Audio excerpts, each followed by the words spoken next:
All right, I'm back out here at this truck, big boy, and I'm replacing the leaking valve cores. If you look at the size of the valve core, here's the valve core remover for one of these valve cores. Here's the valve core remover for a normal valve core. You see how small and tiny that is? And this is for this. If you look at this,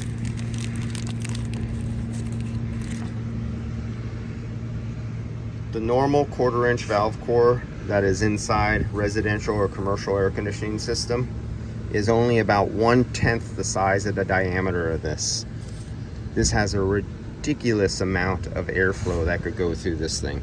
This is why you don't need to remove these valve cores compared to automotive, regular old R12, or the ones that are in residential and commercial. I have guys many times comment said, oh man, you don't know what you're doing. You're not pulling the valve cores and stuff like that. Well, what they don't know is that one of these, when opened up, flows more air when you pull in a vacuum or putting in refrigerant than one of the little 1/4 inch valve cores in residential or commercial vac removed. So one of these installed flows more air than a 1/4 inch valve core removed. That's the difference.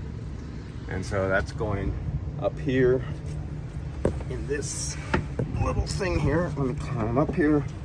And let's see if I could zoom in there. Look at the size of that hole in there.